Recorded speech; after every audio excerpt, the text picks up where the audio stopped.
평화방송 영성의 향기를 시청해주고 계신 형제님, 자매님들 안녕하십니까? 찬미 예수 성심입니다. 지난 강의에 이어 오늘 두 번째 시간을 맞이했는데요. 지난 강의 때 제가 나에게 마음이 있는가? 과연 이 질문이 어떻게 다가오셨는지 궁금합니다. 사실 그렇게 아름답게만 이것이 받아들여지지 않는 것이 너무나 당연한 것 같고 사실 굉장히 의미 없이 다가오는 것도 사실 너무나 당연한 것 같아요. 저희가 그런 것들, 첫 번째 시간에는 우리가 원하는 것이 무엇인지, 우리가 원하는 것은 예수님을 만나는 것이고 예수님과 관계하는 것이다. 그런데 사실 우리의 마음이라는 것이 그렇게 깔끔하게 예수님 앞에 드러낼 수 있는 것이 아닌 어떤 그런 현실을 가지고 있기 때문에 우리가 많은 어려움을 겪고 있고 또 그 어려움을 겪고 있는 것이 사실은 우리가 고쳐야 되는 것이라고 생각하면 너무나 어려운 것이지만 사실 그것을 괜찮다라고 말하는 예수님께서 우리에게 계시기 때문에 우리가 이 신앙생활을 우리가 원하는 삶을 추구해 나갈 수 있고 그렇게 살아갈 수 있다. 이런 내용으로 사실 말씀을 드렸습니다. 그런 거예요. 사실은 정말 핵심은요. 어떠한 상황에서도 우리가 사랑받는다는 것을 기억하자. 이런 내용으로 사실은 귀결이 될 겁니다. 사실 우리가 온전한 사랑, 온전히 인간적인 방식으로 우리를 사랑하시는 예수님, 그리고 그것을 기억하기에 예수 성심이라는 표상이 굉장히 탁월하다. 그리고 거기에 매료된 성인들의 삶이 무엇인지, 그리고 그것이 그러한 마음의 움직임이 이 향해야 될 방향성이 무엇인지 여기에 대해서 조금 이야기를 하는 겁니다. 이제 그렇게까지 가게 되면은 진짜 예수 성심께 완전히 낚이게 되는 거죠. 전 낚이기를 정말 고대합니다. 첫 번째는 전체로 받아들이라는 초대. 우리의 한계와 나약함을 포용하시는 예수 성심이라고 이렇게 제목 지어봤는데요. 사실 저번 시간에서도 예수님께서 우리를 부분적으로 부르시는 게 아니고 사실 우리는 어떤 속도와 소비사회와 어떤 그런 건강하지 못한 개인주의에 의해서 이렇게 파편화되어 있지만 예수님께서는 그 파편화된 우리가 제시하는 비싼 것, 내가 이렇게 좋은 것, 내가 이렇게 멋있어, 이런 거에만 집중하지 않으시고 전체로 받아들이신다라는 이야기를 했어요. 사실 마음은 부분이 아닌 전체인 것 같습니다. 사실 그게 부분이라면 우리는 그냥 부자가 되고 사회에서 좋은 것들, 건강하고 몸매 좋고 그럼 사실 굉장히 행복해야 하는데 그렇지 못한 것이 참 현실입니다. 그러니까 마음의 자리를 되찾게 되면 사실 어떤 우리가 논리, 얘는 왜 행복해? 쟤는 돈이 많으니까. 쟤는 왜 행복해? 쟤는 인기가 많으니까. 어떤 이런 논리의 어떤 법칙에 지배받지 않고 신비의 세계 안에서 예수 그리스도와 관계 맺을 수 있게 되는데 이거는 사실 이게 참 어려운 것 같아요. 이게 굉장히 쉬운 것 같은데 이게 어두운 골짜기로의 초대이기도 합니다. 왜냐하면 마음의 자리를 되찾게 되는 게 마음의 자리 되찾아야지 용 써야지 하면서 우리가 업무 추진하고 이러는 게 아니고 그리스도의 사랑에 집중하는 것인데 그리고 이제 이거를 왜 이렇게 점잔 빼고 하는 거 있잖아요. 어머 예수님 저는 정말 예수님만을 사랑합니다. 허허허 저는 불평한 것도 없고 정말 예수님만 믿어요. 이런 거 사실 이게 말이 됩니까? 저는 그렇게 한번 예수님을 섬겨본 적이 저희 수도에 들어와서도 없고 그 전에도 없었고 그런 것 때문에 들어오지도 않았어요. 예수님이 그걸 바라셨다면 저는 아마도 안 들어오지 않았을까 그런 생각을 해요. 저는 그런 것들은 좀 제발 우리가 내려놓을 수 있으면 얼마나 좋을까. 하지만 그것이 내려놓기 어렵다는 것도 참 저도 살아가면서 많이 공감하고 있습니다. 이 전체로 초대하는 그리스도 체험 이야기라고 이제 이름을 붙여봤는데 제가 입회하기 전에 저희는 1년간 이제 지원기를 하는 걸 보내면서 성소식별 피정이라는 걸 해요. 그래서 거기서 피정을 하면서 제가 겪었던 이야기. 사실은 제가 이 체험 때문에 이거는 진짜 좀 들어가야겠다 나는. 이렇게 마음을 먹게 된 그런 체험 중에 하나예요. 이게 뭐냐면은 제가 그냥 침묵 기도를 해요. 저희는 또 침묵을 시켜가지고 하는데 너무 힘들고 기도도 잘 안 되고 잘 안 된다는 게 참 웃긴 거예요. 그죠? 그냥 하면 되는데 그러니까 이제 거기 기도실에 앉아가지고 그 막 주님 이 마귀를 쫓아내 주십시오. 이 마귀를 제 마음에서 몰아내 주십시오. 막 이러면서 제가 막 기도를 한 거예요. 이 마귀 죽어라 죽어. 막 이러고 있는데 갑자기 있잖아요. 그러니까 내가 본 것 같은 거예요, 사실. 제가 이렇게 있고 이 성경에 보면 그 게라사인들 그 돼지 50마리한테 가라라고 했던 그 군대입니다 했던 그 광인 있죠. 그 쇠사슬로 묶어놓어도 쇠사슬을 끊어버리고 돌로 자기의 몸을 치곤 했던 그 광인. 그 광인의 모습을 제가 바로 제 옆에서 내가 파편화시켜서 묶어두었던 나의 그 모습을 보게 됩니다. 그러면서 저 녀석은 정말 죽여야 된다. 내가 바로 잘라내고 싶은 것이 저것이다. 예수님, 저것만 제 삶에서 지워주십시오. 라고 아주 간절히 기도를 했습니다. 그런데 제가 하나만 보고 둘은 볼 줄 몰랐던 게 바로 그 옆에 죽여달라고 하는 제 옆이 아니라 쇠사슬로 묶여서 통제될 수 없고 자신의 몸을 돌로 치면서 정말 제가 미워하는 그 미움을 온전히 받은 그 모습을 한 또 다른 저죠. 그 저의 모습을 한 사람의 옆에 예수님께서 함께 울면서 제발 내가 사랑하는 이 사람을 죽이지 말아달라고 저에게 애원하고 계셨습니다. 사실 저한테는 그것이 굉장히 깊은 기도 체험이었고 그때 이제 눈물을 멈추지를 못해가지고 바로 그 기도 다음에 미사를 1시간 해야 되는데 제가 계속 막 눈물이 그냥 흑 이런 그 아름다운 눈물 말고요. 막 그 연인과 이별한 다음에 그 차에서 우는 그런 울음 말고 막 이렇게 우는 거 있잖아요. 막 펑펑. 막 그리고 이제 신부님이 거기 미사 집전하면서 이렇게 탁 보시니까 제가 이제 무서워가지고 묻지도 못하고 막 이거를 한 1시간 하니까 준민아 너 때문에 분심이 들어서 미사를 못하겠다. 근데 이제 시모님도 이제 얘가 무슨 체험을 했구나 그러면서 이제 또 기뻐하시면서 같이 기뻐해 주셨어요. 그러니까 진짜 그러한 예수님을 만나게 되면 너무나 마음이 희한하게 자유로워집니다. 예수님이 내 말을 들어주지 않았어요. 나는 그 사람을 죽여달라고 했지만 예수님은 품어 안으셨습니다. 그러니까 마치 제가 얼마 전에 저도 또 그 노래 아시나요? 장사익의 꽃구경 이런 거. 어머니 꽃구경 가요 막 이런 노래가 있거든요. 저 진짜 모르는 노래인데 차 타고 가다가 어떤 신부님이 그 얘기를 막 하는데 제가 운전하다가 막 이러면서 그게 이제 어떤 아들이 집이 너무 가난해서 어머니 꽃구경 가자고 어머니를 이렇게 업고 가는데 이제 어머니가 계속 깊은 산골로 들어가니까 얘가 이제 나를 버리려나 보다. 근데 이제 아들한테 무슨 얘기는 안 하고 계속해서 솔잎을 이렇게 뒤에다가 이렇게 뿌리셨다 그래요. 그래서 아들이 어머니 왜 이렇게 풀잎을 뿌리냐 그랬더니 네가 함께 그 꽃구경 가자고 했으니까. 그러니까 그런 마음인 거죠. 그러한 마음을 품어주시는 어머니, 그리고 그러한 것들을 모두 인정해 주시는 예수님. 그런 예수님이 바로 우리를 전체로 초대하고 계십니다. 아주 강력한 틀은요, 저는 진짜 누구보다도 강력한 틀을 가지고 있고 부셔버릴 수가 없습니다. 이거는 부시려고 하면 안 돼요. 제 생각에는. 이 밑에 주인의 도구는 결코 주인의 집을 해체할 수 없다. 이거는 사실은 오드리 로드라는 분은 사실은 페미니스트예요. 제가 이거 그 서강대학교에서 철학과정을 제가 하면서 이렇게 학교를 돌아다니면서 어떤 게시판에 이런 글이 탁 붙어 있더라고요. 물론 이분은 이제 페미니스트로서 여성 해방을 하는 데 있어서 정말 우리가 그 남성 중심적인 사회에서는 그 언어로서 우리가 우리 자신을 해방할 수 없다라는 이야기를 하려고 하신 거지만 이것을 사실은 같은 맥락으로 우리의 영성에 대입을 해보아도 사실은 우리가 자유로워지고 예수님께 더 헌신하고 좋은 삶을 살겠다라고 얘기하는 그 시작점이 사실은 예수님의 사랑이고 그 자유인데 그 길을 가려고 하면은 갑자기 막 옥죄면서 있잖아요.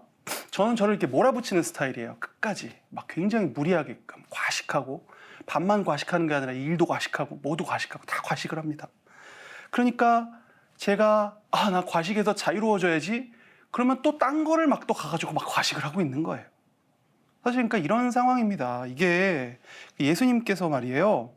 그 루카복음에서 그 눈머니가 눈머니를 인도할 수야 없지 않느냐. 이거 있잖아요. 네가 감히 뭐 눈 떴다고 그래? 막 이러면서 우리 비판하려고 하는 게 아니라 저는 이게 정말 위로로 다가와요. 맞아. 나는 정말 눈 멀었는데 예수님께서 나를 구원하시겠다고, 이 눈머니를 인도해 주시겠다고 기꺼이 정말 다가오시는구나. 그러면서 이제 저도 기도를 할 때 이 예수님의 어떤 관상 기도가 굉장히 제가 깊이 한번 들어갔을 때 포도밭을 거니는 예수님을 이렇게 바라보면서 그것만으로 너무 기쁘고 아름답고, 예수님이 너무 이제 나 더 이상 세상에 바랄 것이 없다 이러고 있는데, 갑자기 이제 그 기도에서 나와서 뭘 생각을 하게 되면 자꾸만 이제 난 이걸 해야 되고, 뭐 제가 뭐 아침에 또 오늘 이제 1시간 하던 걸 2시간 해야지, 뭐 이런 말도 안 되는, 사실은 지키지도 못할 그런 것들을 자꾸 생각을 하면서 내가 눈먼 줄 모르고, 그걸 내가 본 것이 예수님께서 보여주셨기 때문에, 예수님께서 나를 이끌어 주셨기 때문에 왔다는 것을 모르고 계속 제가 눈 뜬 것처럼 자꾸만 행동하려고 하더라고요. 그 예수님께서 전체로 부르신다는 거는 눈먼 사람을 눈을 떠라 이런 거라기보다 바로 예수님의 손을 잡는 겁니다. 예수님은 그 인간의 나약함을 아주 잘 알고 계세요. 예수님 자신도 하느님이시잖아요. 그런데 인간으로 오셨잖아요. 그 예수님의 수제자 중에 한 명이 베드로죠.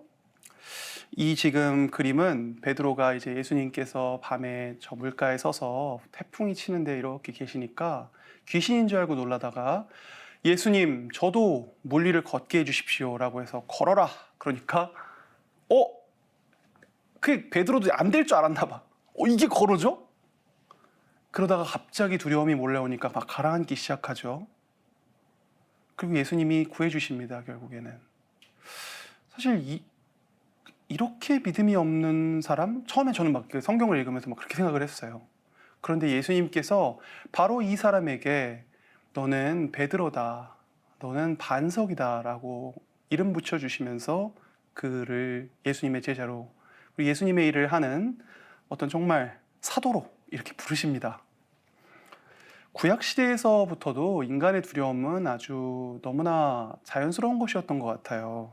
그 모세가 이집트에서 이스라엘인들을 해방시켜서 나와서 하느님께, 이제 우리는 하느님의 자녀다, 하느님의 자녀로 살아가자라고 해서 그 산 위에 올라가서 십계명을 받는데, 또 그거를 못 참고 또 우리 이스라엘 민족들께서 금송아지를 만들어서 바로 이 금송아지가 우리를 이제 구해주었다라고 하면서 막 찬양을 하고 그러죠, 사실. 그러니까 우리는 어떤 눈에 보이지 않는, 그리고 우리가 확신할 수 없는 어떤 더 큰 하느님보다 눈에 보일 수 있는 사실은 금송아지상이 더 믿음직스러운가 봐요. 그것이 너무나 자연스러운 것 같습니다. 예수님께서 이런 것들을 알매도 오셨다는 거죠. 그리고 그 마지막 공생활 3년은 우리가 묵상을 하면서 이렇게 미키 알고 있지만, 그 숨겨진 나자렛에서의 그런 생활들은 도대체 무엇이었을까? 그러니까 우리가 인생을 살면서 도대체 내 삶이 나에게 무슨 의미를 주는가라고 이렇게 묻는 아주 대부분의 삶의 시간, 대부분의 인생의 시간을 예수님께서도 함께 오셔서 살아내시고, 우리가 얼마나 어리석음과 나약함과 한계가 있는지 이렇게 알고 또 그런 사람을 부른 어떤 예수님이십니다. 예수님은 굉장히 인간적인 방식으로 우리를 위로하러 오셨어요. 회칙에서 이렇게 말씀합니다. 주님께서는 어루만짐의 섬세한 과학을 알고 계십니다. 당신의 연민 안에서 하느님께서는 우리를 말씀으로 사랑하시지 않습니다. 우리를 만나러 오시고 당신의 친밀함으로 부드러운 당신 사랑의 깊이를 보여주십니다. 왜 우리가 어루만짐의 과학을 참 이해하고 계셨다라는 말이 나와요. 그런데 뭐 어루만짐의 과학 이러면 우리가 뭐 엄마 손은 약손 이러면 뭐 배가 낮고 뭐 그런 게 있는데, 저는 어루만짐의 과학을, 그러니까 어루만짐의 치유를 좀 이렇게 체험을 했습니다. 제가 고등학교 중3 때부터 이제 살이 팍 찌기 시작해가지고 한 저희 집 몸무게 저울이 한 145kg까지만 잴 수가 있는데 이제 에러가 나서 더 이상 제 몸무게가 몇 킬로인지 알 수가 없었고 우리 그 신체 검사하러 가면 선생님이 이제 제가 올라가면요. 제가 이제 애들한테 올림 받을까 봐 이렇게 한숨을 쉬세요. 쉬고 그 전년도랑 같은 몸무게를 이렇게 탁 적어 주십니다. 이제 그랬는데 그럼 이제 한국에서 살기가 어려워요. 사람들이 막 쳐다보지, 막 야유하지. 버스 정류장에 앉아 있으면 아저씨들은 어떻게 하면 살 빼면 좋은지 뭐 무슨 운동이 좋은지 막 또 가르쳐 줘요. 또 그 당시에는 또 그런 시절이었어요. 그래서 너무나 나라는 인간은 여기에 진짜 속하지 않고 정말 내가 뭔가 잘못됐구나 이런 것들을 막 느끼고 저 자신이 위축돼 있고 우울하고 이런 시절이 아주 길었는데 제가 그 고등학교를 졸업하고 사실은 미국에 이렇게 이제 아버님이 거기 일을 하러 가시게 돼서 같이 이렇게 좀 따라가게 되었는데 거기에서 처음에 그 너무나 사람들이 나를 아무도 신경 쓰지 않는구나 이런 사실에 너무 해방감을 느꼈어요. 그래서 저도 처음으로 제가 그 똑같은 몸을 가지고 이렇게 탁 삼각 수영복을 입고 선글라스를 탁 낀 다음에 해변가를 걷는데요. 그때 또 이 해방감 그리고 이제 그것만 있었더라면 사실은 그렇게 큰 치유를 제가 받지는 못했을 것 같은데 또 그 미국 친구들이 있잖아요. 제가 맨날 살 뺀다 그러면 막 너 살을 왜 빼냐 지금 뭐 네 덩치도 별로 안 큰데 막 이러면서 야 이거는 운동해서 좀 딱딱하게 만들면 되지 이러면서 막 제 팔을 이렇게 하면서 이거 막 퍼펙트 막 이러면서 막 이거 단단하게만 만들면 된다 가르쳐 주겠다 이러면서 막 우리 체육관 가가지고 막 제가 들고 그랬지만 하지만 뭐 제가 그거를 막 이렇게 막 체화하진 못했어요. 하지만 그러고 나니까 내가 잘못된 게 아니로구나. 정말 누군가가 살과 피를 가지고 내 옆에서 나를 이렇게 보듬어주고 나를 인정해주고 하는 것이 정말 내 마음속에서 그래서 제가 처음에 되게 뚱뚱한 게 항상 수치스러웠는데 되게 자랑스러움으로 제가 이제 느껴지는 그런 단계까지 이제 가게 되었어요. 그래서 너무나 기뻤고 사실 치유받게 되어서 너무나 기뻤던 체험이 있습니다. 뭐 요즘도 사실은 그래서 사람들이 그런 얘기 많이 해요. 너는 좀 스트레스 받아야 된다 그러면서 막 너 요즘 얼굴이 커졌네, 뭐 무슨 덩치가 커졌네 그러지만 사실 그런 것들은 제가 뭐 영향을 안 받기도 하지만 영향을 받게 된다면 그냥 폭식하고 다시 단식하고 이러면서 왔다 갔다 하다가 요요 현상 오는 것밖에 안 돼요. 하나도 도움이 안 된다. 예수님께서는 그 치유하는 우리의 인간의 마음과 두려움과 그렇게 굳어버린 패턴을 잘 알고 계셨다는 거죠. 예수님은 숨은 마음을 보십니다. 그러니까 사실 우리의 행동, 내가 이걸 했어 안 했어 굉장히 이건 이분법적인 생각이죠. 내가 이걸 했나 안 했나. 그런데 예수님께서는 그것 너머에 있는 우리의 마음을 보십니다. 이걸 한번 읽어보겠습니다. 우리를 향한 관심으로 예수님께서는 우리 한 사람 한 사람의 선한 지향들과 작은 사랑의 행위들을 알고 계십니다. 다른 이들이 우리의 선한 지향과 행동을 인식하지 못할지라도 예수님께서 그것들을 보시고 높이 평가하신다는 점을 알고 있다면 얼마나 안심이 되겠습니까? 이 그림은 사실은 그 하혈하는 여인이 어떻게든 한번 나아보려고 예수님의 옷자락을 만지는 부분이에요. 사실 사람들이 밀쳐대는데 도저히 알 수가 없지만 옷자락을 만지는 것만으로도 예수님은 그 여인의 마음이 어떠했는지 바로 눈치채셨고 누가 나를 만졌는지 바로 물어보십니다.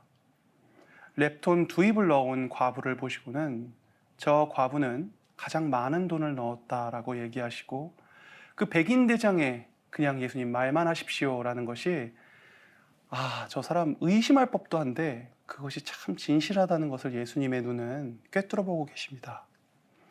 예수님께서 건네시는 위로는요. 제가 최후의 심판 마태오복음 25장에 있는 최후의 심판 텍스트를 한번 좀 보면 좋을 것 같아요. 저는 한동안 이 최후의 심판을 보면서 제가 굉장히 단죄받는 것 같고 이걸 보면 나는 자꾸 염소 측에 서 있는 사람 같고 막 이런 좀 느낌을 많이 받았어요. 그런데 이게 되게 좀 흥미롭습니다. 이제 예수님께서 쫙 오셔가지고 양과 염소로 딱 나눈 다음에 이 양쪽에 쓴 사람들한테 너희는 너희 정말 시작 때부터 준비되었던 이 나라로 가라. 이것을 이제 너희에게 주겠다라고 하면서 너희는 내가 굶주렸을 때 먹을 것을 주었고 목말랐을 때 마실 것을 주었으며 또 내가 나그네였을 때 따뜻히 맞아들였다. 또 내가 헐벗었을 때 입을 것을 주었고 내가 병들었을 때 돌보아 주었으며 내가 감옥에 있을 때 찾아주었다. 이렇게 얘기합니다. 그런데 이 의인들이 사실 자기가 한 거면 맞습니다 주님, 이제야 알아봐 주시는군요. 저의 이 고뇌와 이 힘든 시간을 주님께서 위로해 주십니다 라고 이야기했으면 사실 너무 자연스럽잖아요. 그런데 여기서 주님, 저희가 언제 그랬죠? 근데 사실 이거를 이제 동양적인 맥락에서 보면 자네 참 잘했네, 그럼 저희가 맞습니다 이렇게 얘기 안 하잖아요. 저희가 선배님께서 잘하셔서 그렇게 된 거죠. 이제 이렇게 말하는 맥락에서 보면 또 그걸 그렇게 볼 수도 있을 것 같은데, 그쪽 맥락에서 보면 그렇지 않을 것 같아요. 주님, 저희가 언제 그랬단 말입니까?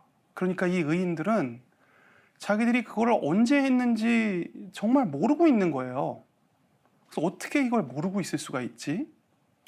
그러니까 예수님께서 이런 거 아닌가 싶어요. 저희가 정말 인생을 열심히 살고 많은 사람들이 자신이 어려움이 있음에도 정말 열심히 삽니다. 그거는 누군가가 인정해주던 인정해주지 않던 많은 것들을 참아주면서 살아갑니다.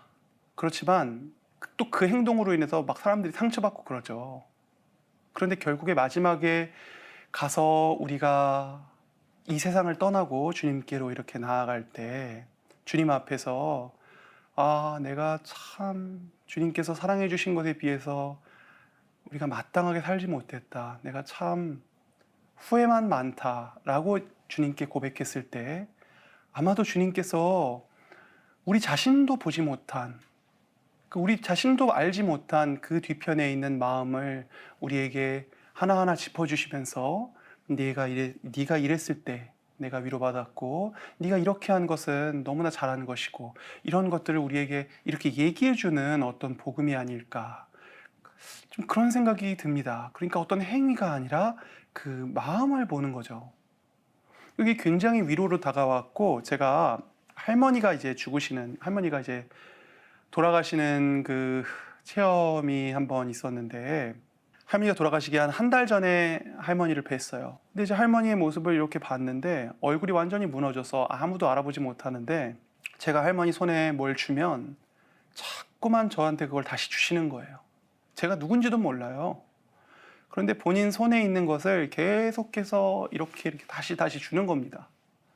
그런데 이제 할머니의 그 모습을 보면서 이 마지막에 남는 것이, 그러니까 예수님께서 이렇게 바라보시는 그것, 그 마지막에 남는 것은 바로 이런 것이 아니겠는가. 그러니까 할머니의 그 누군가를 위해서 헌신하고 누군가를 위해서 주려고 하고 이런 것들이 마지막에 남아있고, 내가 할머님의 어떤 그런 인간적인 나약함 때문에 그거를 그 당시에는 보지 못했지만 이 마지막에 기운이 완전히 빠져버린 다음에는 정말 그 마음에 그 아주 깊은 곳에 있던 것만 이렇게 딱 남았구나. 좀 이런 것 때문에 예수님은 나를 이렇게 보겠구나. 예수님은 여러분을 그렇게 보겠구나.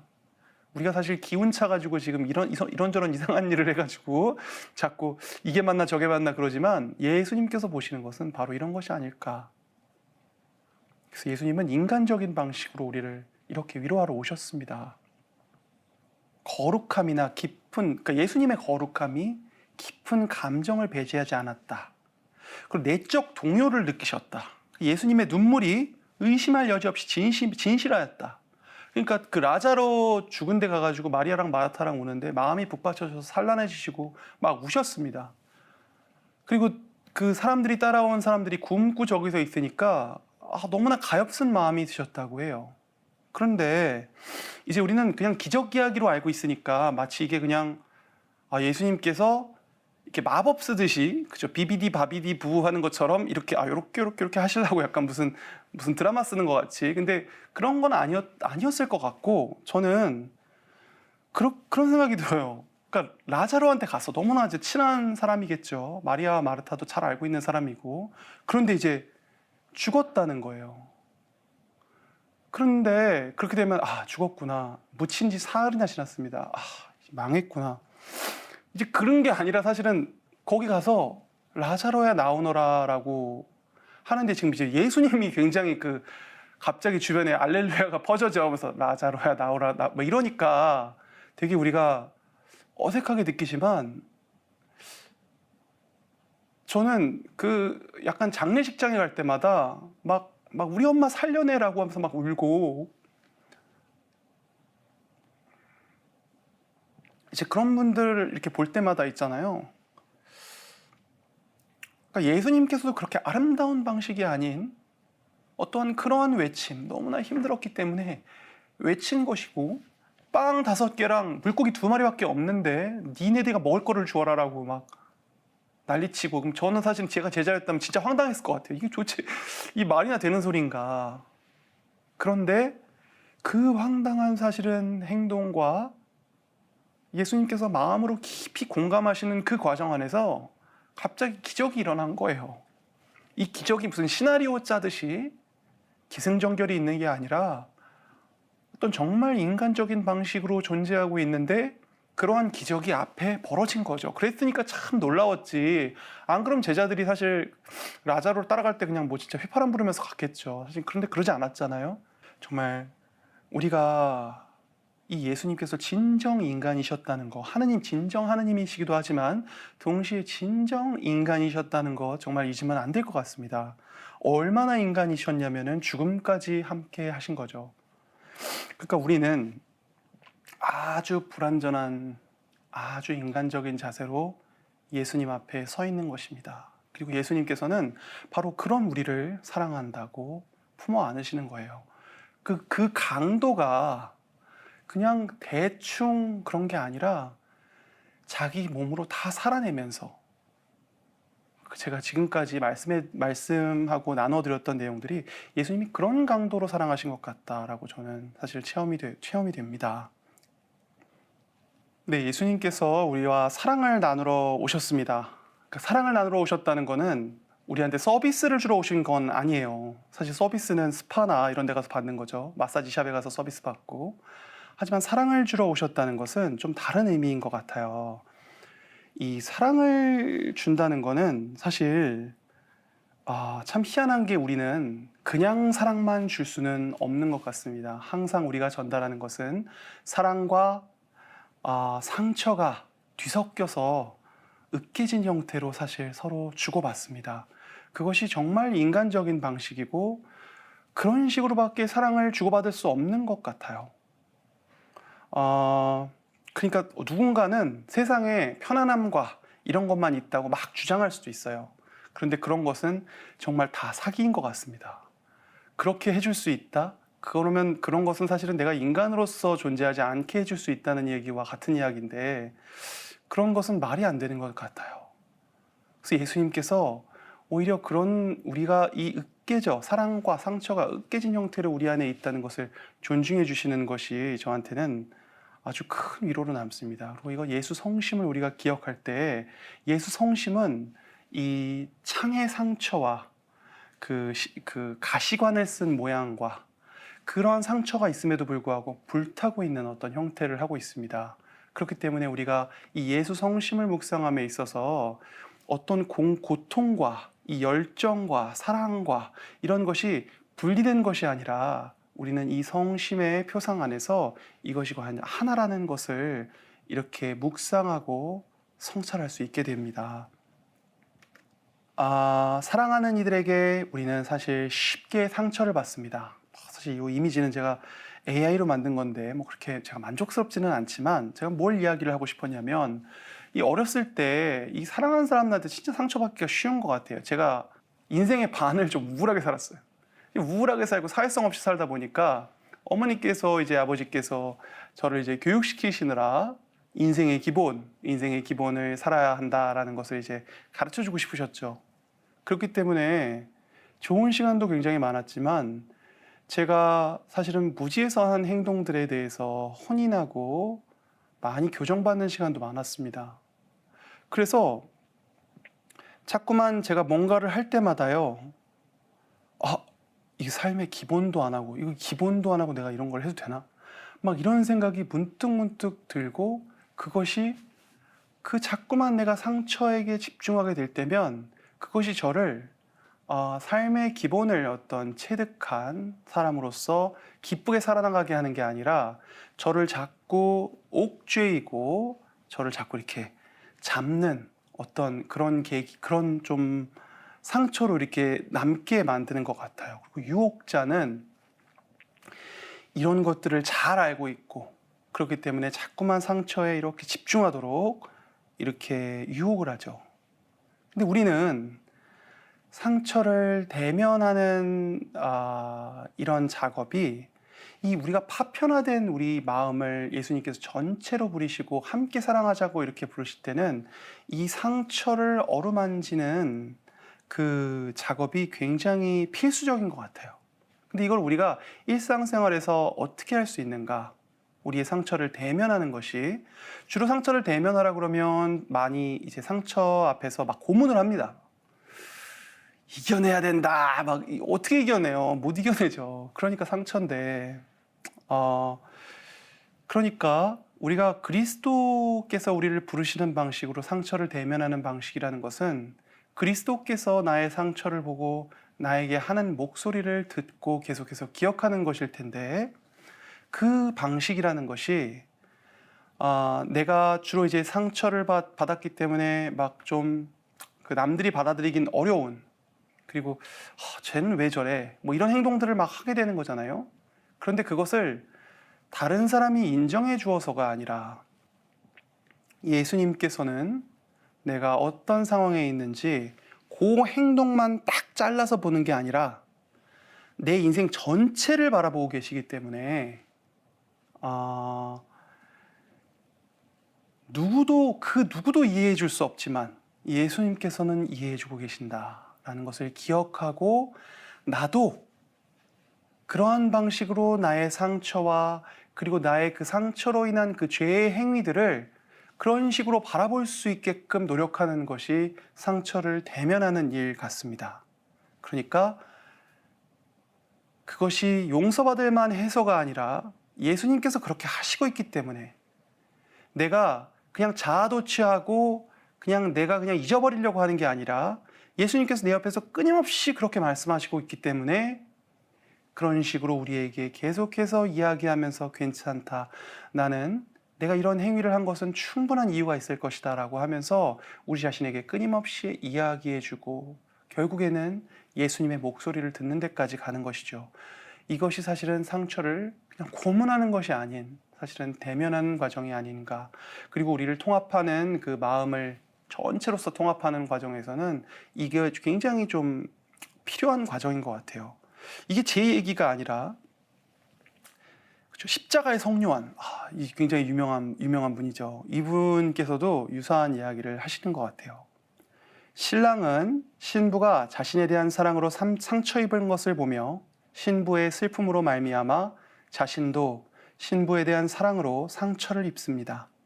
연인들 사이에 한 사람의 상처는 두 사람 모두의 상처입니다. 십자가의 요한성인은 그리스도의 찔린 옆구리의 표상을 주님과 이루는 온전한 일치로의 초대로 여깁니다. 그리스도께서는 우리가 당신의 사랑으로 우리를 어루만지도록 두지 않을 때 상처 입는 숫사슴이십니다. 이 숫사슴은 목마름을 해소하려고 물가로 내려오고 우리가 당신께 돌아갈 때에 안식을 얻으십니다. 비둘기야 돌아오너라. 언덕 위에서 보이는 상처 입은 숫사슴이 내 날갯짓의 바람으로 몸을 식힌다. 그러니까 우리가 상처 입은 것을 보고 예수님도 상처받으시고 우리가 상처를 위로받고 그럴 때 예수님도 함께 위로받는다는 것이죠.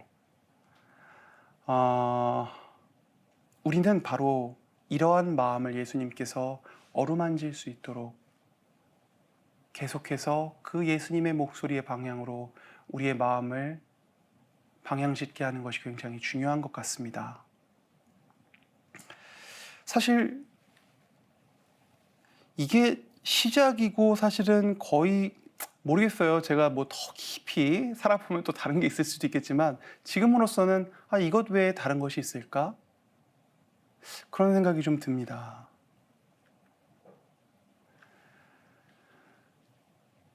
결국 그렇게 예수님께서 사랑을 해주시고 우리에게 이렇게 다가오시게 되는데, 우리는 자꾸만 이원론에 빠지게 됩니다. 이거 했는가 안 했는가? 내가 뭐 무엇인가 이것인가 저것인가? 막 이런 것들을 하게 되는 거죠. 이게 굉장히 좀 우리가 영성을 추구하게 될 때 그릇된 신비주의라고 이제 교황님께서 비판을 하시는데, 이 그릇된 신비주의에 빠지기가 굉장히 쉬운 것 같아요. 뭔가 또 더 깊은 체험을 하고, 와, 나는 이제 오늘부터 막 그 아침에 기도하는 게 너무 잘 돼. 그리고 막 이게 막 너무나 나한테 막 충만함을 줘. 그럼 이제 그때부터 아침에 기도 안 하는 사람들은 다 신앙인이 아니야. 뭐 막 이렇게 된다거나 그런 거죠. 근데 이런 게 뭐 굉장히 멀리 떨어진 이야기가 아니에요. 그런데 이제 우리의 이 예수 성심이라는 어떤 신심은 아까도 말씀드렸듯이 어떤 상처와 사랑과 열정과 이것이 심장이라는 표상 안에서 함께 불타오르고 있는 것을 우리 눈앞에 두고 계속해서 묵상하는 것입니다. 그렇기 때문에 그러한 영지주의적인 방식이 아니라 가장 인간적인 방법으로 사랑으로 오신 예수님을 기억하는 것이 예수 성심, 신심이라고 볼 수 있겠습니다. 회칙 88절에 보면 이렇게 나와요. 제가 붉은 글씨로 해놓은 것은 요거는 약간 유혹자의 목소리다. 그리고 이제 다음 페이지에 파란 글씨도 나오는데, 이제 파란 글씨가 이제 성령의 초대이다. 제가 뭐 이런 식으로 이제 분류를 하면서 이렇게 조금 색칠을 해봤어요. 읽어보겠습니다. 아울러 저는 복음과 아무런 상관없는 외부 활동과 구조적 개혁, 강박적인 조직 개편 계획, 세속적 사업, 세속적 사고방식, 의무적 활동에만 지나치게 몰두하는 공동체와 사목자에게서 발견되는 또 다른 이원론에서 벗어나게 해주는 것이 그리스도의 성심이라는 사실을 말씀드리고자 합니다. 그러한 이원론은 신앙의 다정한 위로, 다른 사람을 섬기는 기쁨, 사명에 헌신하는 개인의 열정, 그리스도를 알게 되는 아름다움, 그리스도께서 베풀어 주시는 우정과 우리 삶에 주시는 궁극적 의미에 대한 깊은 감사가 빠진 그리스도교로 귀결되고는 합니다. 결국 이는 실체 없는 기만적인 초월주의의 또 다른 형태입니다. 그래요, 맞아요. 우리가 사실 어떤 성인들의 그런 것들을 보면서 이게 딱 열매만 갖고 와서 이제 먼저 하려고 그러면 이 앞에 좀 의무적인 행동에만 굉장히 집중하게 되는 것 같아요. 근데 거기서부터 우리를 자유롭게 하는 것이 어떤 성심, 신심이다라는 것을 이야기를 하면서 또 이런 이야기를 좀 여기 읽고 싶은데, 우리 시대에 만연한 이러한 태도에 굴복한다면 우리는 치유받고자 하는 모든 열의를 잃어버리기 마련입니다. 그리하여 저는 그리스도의 성심에서 드러나는 그분 사랑을 새롭게 성찰하자고 온 교회에 제안하게 되었습니다. 예수 성심에서 우리는 복음 전체를 곧 우리가 신앙 안에서 찾고 흠숭하는 모든 것이며 우리가 가장 필요로 하는 것에 대한 모든 응답인 우리 신앙의 진리의 종합을 발견하기 때문입니다. 이러한 태도의 굴복, 이러한 태도란 기만적인 초월주의를 이야기하는 거겠죠. 절대 우리가 할 수 없는 어떤 이상적인 무언가. 정말 우리는 가지가 나무에 붙어 있지 않으면 열매를 맺을 수가 없습니다. 마지막으로 극단적인 신뢰의 삶 이렇게 했는데, 예수 성심 신심이라는 것에 이렇게 들어가게 되고 우리가 이렇게 부족함에도 불구하고 어떤 일들이 이루어진다는 것을 깨닫게 되면서 내가 있는 그대로의 나를 이렇게 받아들이게 될 때 성인들도 이러한 체험들을 하셨던 것 같아요. 그럼 이 성인들의 삶은 어떻게 되었을까? 물론 이제 예수 성심하면 뭐 약속 이런 것도 있습니다. 예수 성심의 약속. 근데 그런 거는 이제 저희 홈페이지 와서 보시고요. 기도의 서재직 홈페이지 와서 보시고, 이 성인들의 삶, 이거는 정말 제가 지난 시간에 잠깐 나누어 드렸던 사랑에 빠지십시오, 온전히 누리십시오, 그것이 전부입니다 라고 말했던 저희 아루페 총장님의 글처럼, 사실은 어떤 깊은 이 사랑의 관계에 들어갔던 사람들이 그냥 살았던 삶이라는 것 같아요. 그게 정말 제가 간단하게 얘기했지만 사실은 뭐 쉽지는 않았겠죠. 지금까지 이제 나누었던 것들을 이제 생각해 보면, 그러니까 뭐 저희가 부족하고 예수님께서 그렇게 사랑해 주시고 그렇게 해서 뭐 다 하는데도 아무런 변화도 없으면 제가 뭐 여기 와서 이제 예수 성심을 우리 같이 해보자 뭐 이런 이야기를 안 했겠죠. 근데 성인들의 한번 그 삶을 잠깐 바라보면 좋을 것 같은데, 이 회칙에서는 굉장히 많은 성인들이 나옵니다. 저희가 잘 알지도 못하는, 저는 한 번도 들어본 적도 없는 성인들의 이름들이 막 쭉 나오는데, 거기에서 이제 굉장히 두 축을 담당하시는 분이 소아 데레사, 아기 예수의 성녀 데레사와 샤를드 푸코 성인. 그래서 샤를드 푸코 성인은 그 신부님이셨는데 이제 은수자로 이렇게 들어가서 이제 숨어 사는 삶을 택하세요. 그 숨어 있는 나자렛 예수, 그러니까 나자렛에서의 예수님의 마음과 함께하고 싶은 그 갈망이 크셔서 그렇게 사는 삶을 선택하십니다. 그리고 이제 우리 소아데레사 성녀께서는 사실은 뭐 굉장히 선교도 하고 싶고 뭐 그랬다고 제가 들었는데, 그 봉쇄 수녀원에서 이렇게 사셨죠. 근데 이제 소아데레사 성녀의 이렇게 삶을 보면 굉장히 이제 이분이, 사실 그 컨텐츠는 소아데레사 성녀께 좀 많습니다. 이분이 굉장히 많이 메모도 하셨고 일기도 쓰셨고, 그래서 저희가 그 일기나 이런 것들을 통해서 신뢰의 삶이란 어떤 것인가, 성인들은 과연 어떤 것을 이야기하였는가 잠깐 엿볼 수 있을 것 같아요. 그래서 이제 샤를드 푸코 성인보다는 제가 소아데레사 성녀의 글을 발췌해서 가지고 왔습니다. 순교를 향한 저의 갈망은 아무것도 아닙니다. 제가 마음으로 느끼는 무한한 신뢰를 주는 것은 그러한 갈망이 아닙니다. 교만하게 순교를 갈망하는 데에 안주하면서 그것이 위대하다고 믿는다면 사실 그 갈망은 한 사람을 불의하게 만드는 영적 재물입니다. 예수님을 기쁘게 해드리는 일은 예수님께서 저의 자금과 가난, 그리고 당신 자비에 둔 저의 맹목적 희망을 사랑하는 저를 보시게 하는 일입니다. 이것만이 제 보아입니다. 그러니까 사실 순교가 중요한 게 아니라 내가 당신의 자비를 신뢰하고 있다는 것이 중요하다는 것을 계속해서 강조하고 계시죠. 그럼 뭐 여러분들도 사실 어떤 자녀들이 성실하고 열심한 삶을 살아서 사실은 좋은 성적을 갖고 오면 기쁜 거지만, 뭐 그냥 수단과 방법을 가지고 뭐 그런 분도 있지만은 뭐 이렇게 수단과 방법을 가리지 않고 그렇게 가져오는 것을 사실은 기뻐하는 것은 아니잖아요. 계속해서 읽어보면 이건 이제 그 어떤 편지예요. 수녀님이 기쁨을 느끼기를 바란다면, 고통에 매료되기를 바란다면 자기 위안을 추구하는 것입니다. 예수님 사랑의 희생자가 되기 위하여 갈망도 덕행도 없이 약해지면 약해질수록 이 완성하고 변모시키는 사랑의 활동에 더욱 적합해진다는 사실을 깨달으십시오. 제가 느끼는 것을 참으로 수녀님도 깨닫게 해드리고 싶어요. 우리를 사랑으로 이끄는 것은 신뢰, 오직 신뢰뿐입니다. 공로는 많은 것을 하거나 주는 데 있지 않습니다. 오히려 받는 데에 있습니다. 아이가 거듭 마음으로 엄마를 얻는다면 벌을 받지 않을 거예요. 저의 길은 온전한 신뢰와 사랑의 길입니다. 저는 그토록 온화한 친구를 두려워하는 영혼을 이해하지 못합니다. 그러니까 거듭 마음으로 엄마를 얻는다면, 그러니까 사실은 성녀께서 이런 얘기를 왜 하셨겠습니까?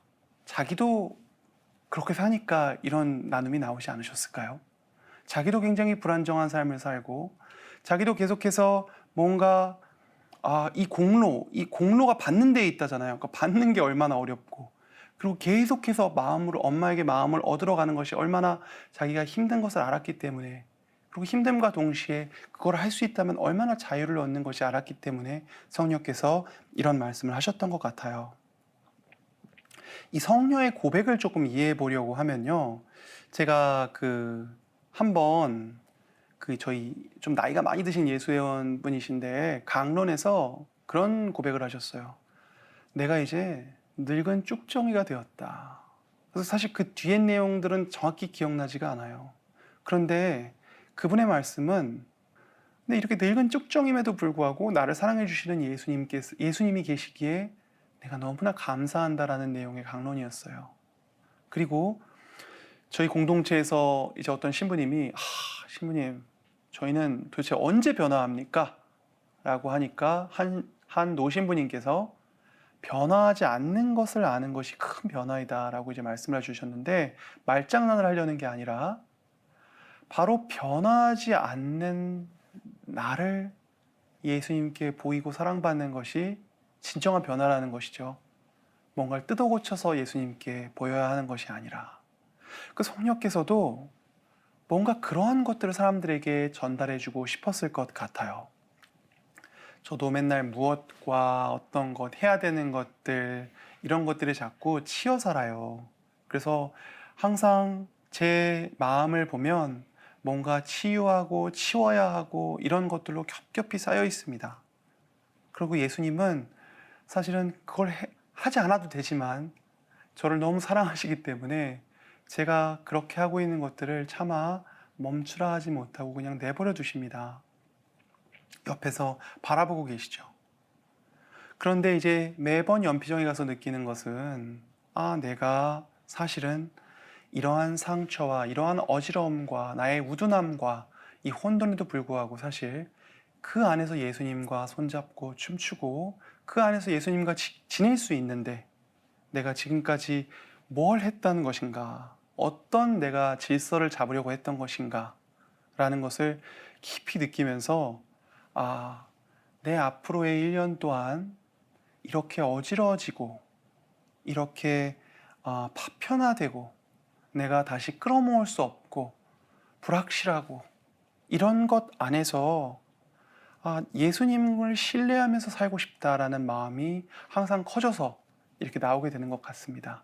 그러면서도 또다시 또 이제 헤매게 되지만은, 이런 것들을 계속 반복하면서 사실 예수님께서 변하지 않는 나를 사랑하신다는 것을 조금씩 이해해 나가는 것 같습니다.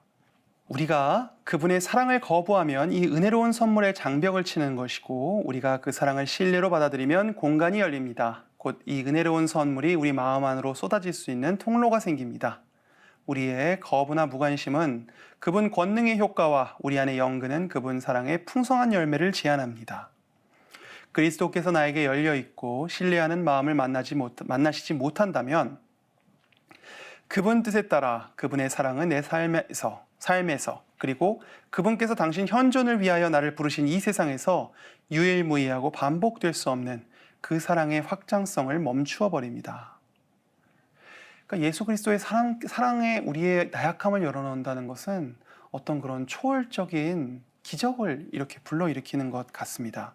이게 참 굉장히 신비로운 것 같아요. 약할 때 강함된다라는 바오로 성인의 고백도 어떤 이러한 맥락이 아닐까 싶습니다. 그 예수 성심의 사랑은 존재 전체를 압도하는 어떤 사랑인 것 같아요. 근데 우리가 예수 성심께 해드릴 수 있는 유일한 것은, 다시 한번 말씀드리지만, 위로받고 사랑받는 것입니다. 사랑에 빠지고 온전히 누리고, 그것이 전부인 것 같습니다. 이거는 베드로 아룻배 신부님의 그 나눔 고백인데, 이게 사실은 신부님이 풍을 맞으셔가지고 몸도 제대로 가누지 못하고 모든 것을 사람들이 도와줘야 하는 상황에서 이렇게 말씀을 하셨어요. 이제 하느님의 손안에 있는 저 자신을 발견합니다. 사실 어릴 때부터 늘 당신 손안에 있기를 염원해 왔습니다. 그러나 지금 이 순간 하나의 차이가 있습니다. 이제 모든 것이 전적으로 하느님께 달려 있습니다. 제 자신이 온전히 하느님의 손안에 있음을 알고 느끼고 있습니다. 참으로 큰 영적 체험입니다.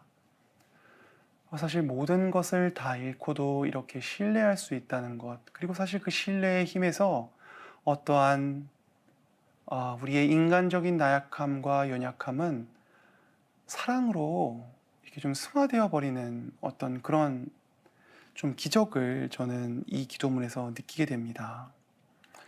제가 두 번째 시간도 이렇게 마무리를 하면서 그 신심에 대해서 아주 기본적인 내용들만 사실 아주 그냥 맛보기만 사실은 두 번에 걸쳐서 이렇게 나누어 봤습니다.